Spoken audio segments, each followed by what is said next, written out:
Despite the resolve of the All Progressives Congress forging ahead with the conduct of its local government and state congresses, as well as its national convention, all is not well within Nigeria's ruling party. The crisis was triggered by a minority Supreme Court ruling on the Ondo State gubernatorial election and the resulting lawsuits challenging the legality of the Caretaker Extraordinary Convention Planning Committee that has led the APC since June last year. One of such lawsuits is the one instituted last week by Samuel Irabor on behalf of 100 APC members in Buni State. The party members are contending that Governor Buni of Yobe State cannot be chairman of the APC Caretaker Committee and hold his position as governor. But in reaction, the APC has said that it will sanction members that file lawsuits against the party over his Caretaker Committee. Well, joining us from Abuja to discuss the conflict within Nigeria's ruling party is Ibrahim Bala Hassan. Bala Hassan is a legislative aide to the Speaker of the House of Representatives, Honorable Femi Bajabiamila, and former member of the Bauchi State House of Assembly. Good morning, Bala Hassan, and welcome to the Morning Show. It's good to have you. Thank you very much. Good morning, Nigerians. Well, very quickly, if we may just start the conversation. What's your take? What's your position about the conflict within the APC over whether Buni is fit and proper to conduct the congresses starting on September 4? And do you have any fears about what could be the fallout of that process if the Caretaker Committee remains in charge?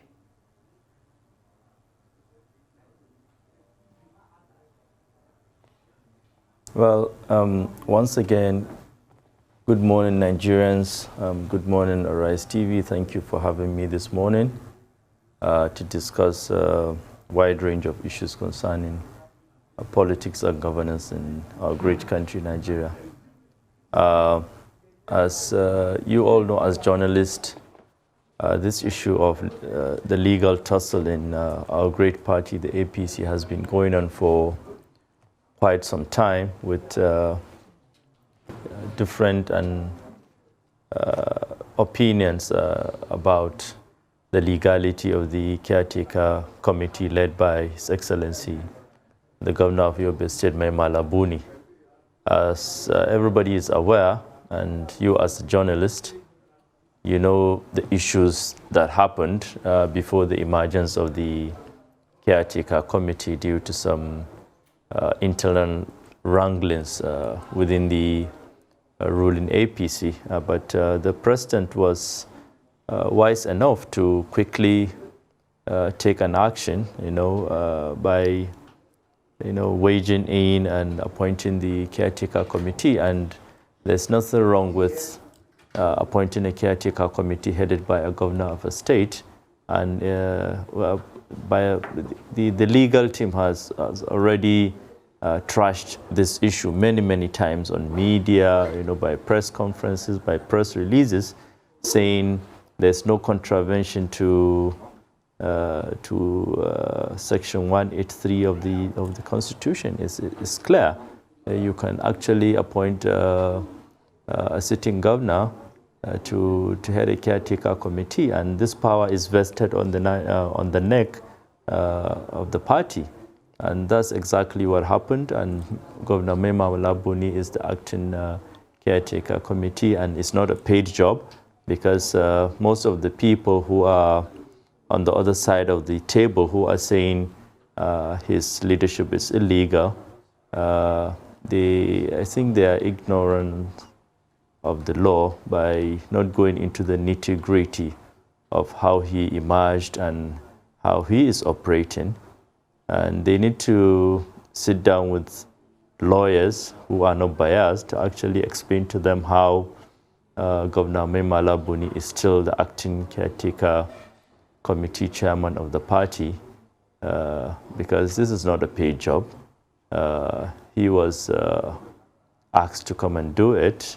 He is a governor of a state. Of course, he has a mandate to protect mandate of his people in Yobe State, but at the same time, because of his pedigree as a party man, a former secretary, national secretary of the party, he's a team player. I think he's very good with negotiations. As you can see, he was able to bring a lot of people from the opposition on board into the APC, tactically, quietly, politically, diplomatically. So I think it's not a faultless decision to actually appoint a sitting governor to be chairman of acting chairman of the Caretaker Committee. I know there are lots of different and diverse opinions, legal opinions about this. I'm not a lawyer. I know lawyers are on it. You know, a lot of discussions are going on, but majority of the lawyers who actually defended the party and those who are independent and are not biased are in the best position to actually explain to Nigerians the legality of Governor Mala Buni as the acting caretaker committee chairman of the party. And he's doing his best, and his team, to actually see that there's a transition from the caretaker committee to actually a bona fide elected executive of the party. He has made this times without number that plans are ongoing to, after the congresses, to hold a national convention and hand over the mantle of leadership to an elected, duly elected leadership of the party. And we look forward to that in the nearest future. Except that it's not about legal opinions, is it? There's a Supreme Court judgment which faults the Mala Buni Caretaker Committee, and such that it was really just a technical issue of failing to join him as a party that actually saved his bacon. So I want you to comment on that. And also, you made several references to the fact that it's not a paid position. It's not, but there must be benefits accruing to Governor Mala Buni, otherwise he would not be in that position. So he's not necessarily being altruistic now, is he? But why is the APC seemingly so wedded to this caretaker committee, which the Supreme Court in that judgment has called into question, such that whatever you try and build with this as a foundation is likely to fall?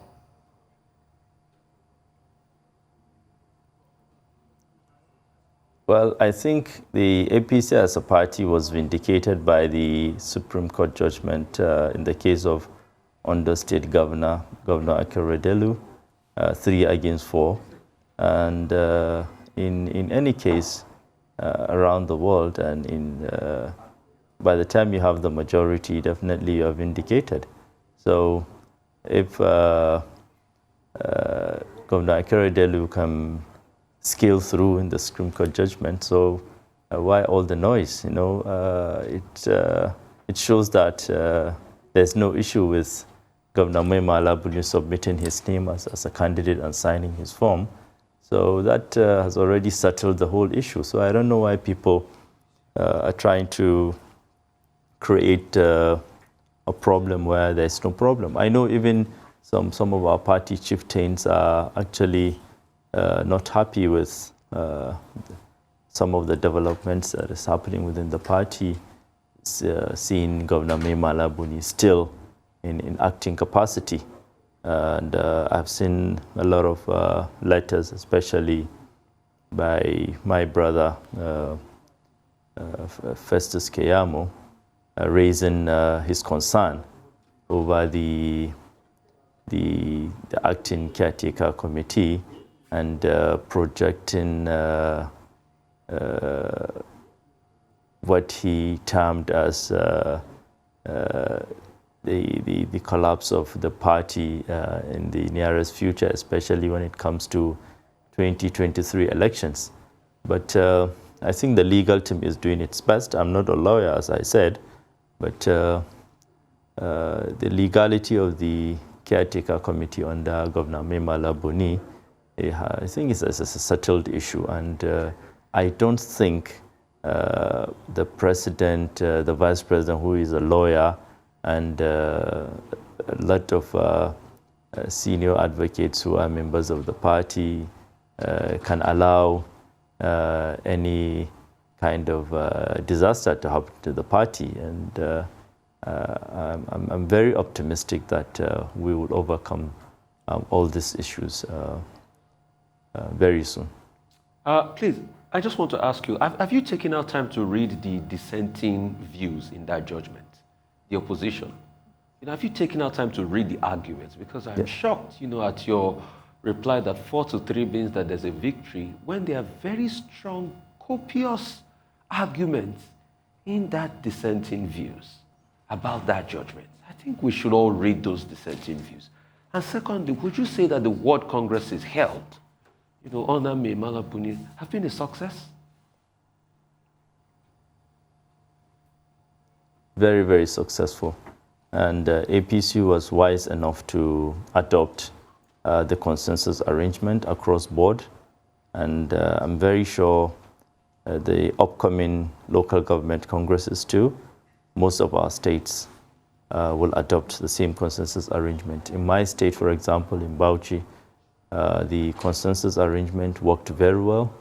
And I can talk authoritatively as a member of the APC Northeast Youth Lobby Group. I'm the one, I was privileged to be selected to present my state, Bauchi, in the National Lobby Group as part of the Northeast Youth Lobby Group.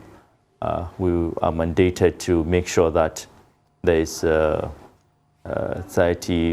to 40% inclusion of the youth to be part of the party executives from the ward level up till the state level, and especially the youth leaders in the states.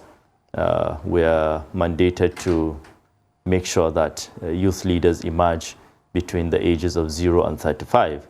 So congresses are going on very well. What about the factions? The ward congresses were successful. What about the factions that emerged from Pardon? the Congress? Because I'm shocked that you said the congresses were successful. We saw it was a free-for-all fight in Lagos, Absolutely. Akwa Ibom. And there were crises, there was fractals, there were fights, there were factions. Every state, virtually those congresses held, there were factions. Take, for instance, Osun. It was not a faction between Rauf Aregbesola and the incumbent governor. Every state of the country was split down the middle. Kwara State, for instance, was a faction between the governor and the incumbent minister. So, didn't you see those ones? Well, you should know that this is a ruling party. Even if as an opposition before we came into power, there must be internal wranglings. You can never, never, never have an election without internal wranglings because everybody wants to protect his own interest. But overall, when you take 0 to 100%, I can authoritatively tell you that there's 80% success, and there will never be an election whatsoever, even within a family setting, without internal rancor. So we just have to expect that at all levels. So I know of those issues. Even in my state, there are people that feel shortchanged.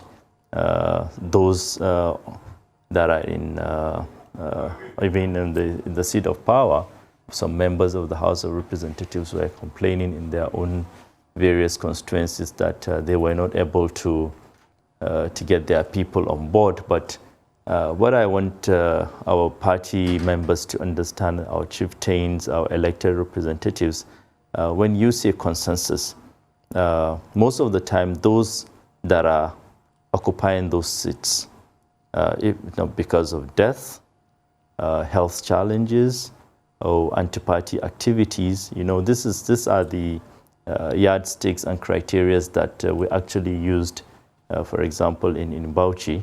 If there is a health issue with an executive, health challenges, death, anti-party activities, lack of good conduct, you can actually raise an issue on a particular person or an executive so that you can change him without any bias. So so his own maybe principal or someone who is supporting him, or he's a strong supporter of a particular person. So that person will feel such change. Why will you change my person? And peacefully, you can, tell the person that, okay, so and so persons, have been engaged in anti-party activities, and so person is late, so person has health challenges, he cannot hold this position. So you can do it tactically, without any rancor, but still some people will be hurt. So on the scale of 0 to 100, what congresses were successful, and consensus arrangement is a very good thing, in politics, especially if there is a good understanding among stakeholders of the state, and especially if the consensus arrangement is being adopted at a stakeholders meeting, at a larger gathering, where everybody accepts that, okay, we're good to go, we can go for consensus arrangement. And most of the state did that. And those that are complaining actually refused to be part of the consensus arrangement and adoption of the consensus. That's why they're crying out. But they have all the right to do so, since they are party members, and appeal committees were set up, and they are doing their job diligently.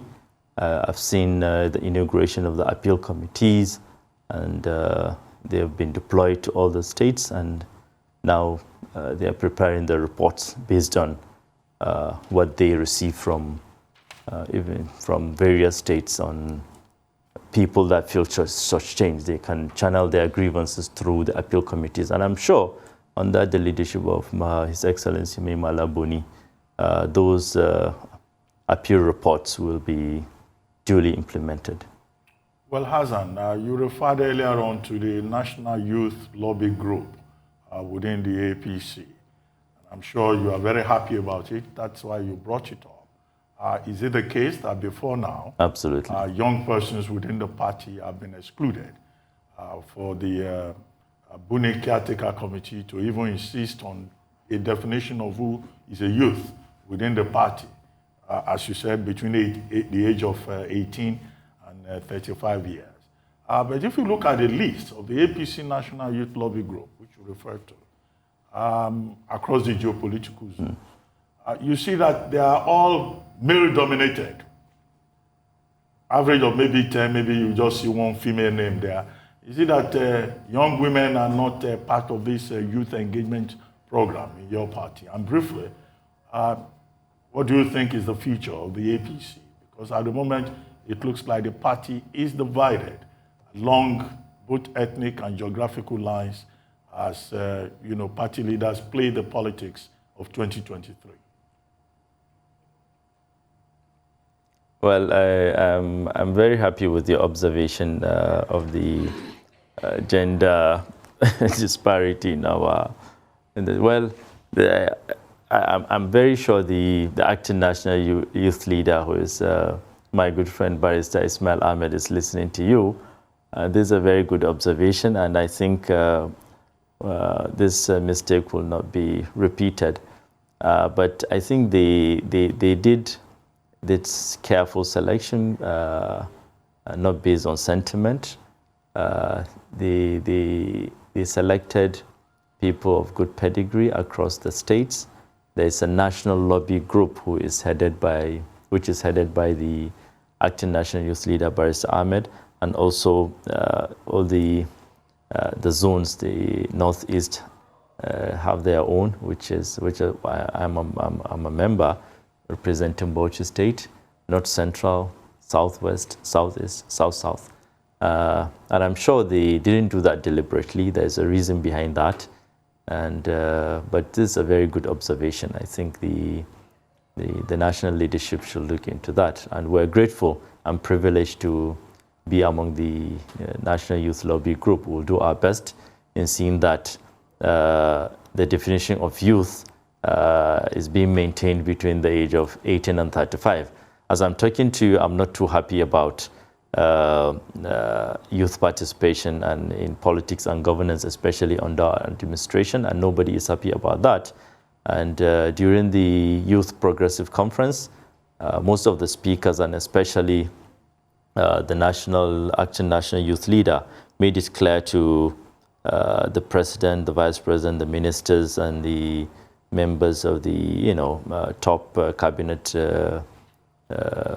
people that this is not enough. We need more appointments.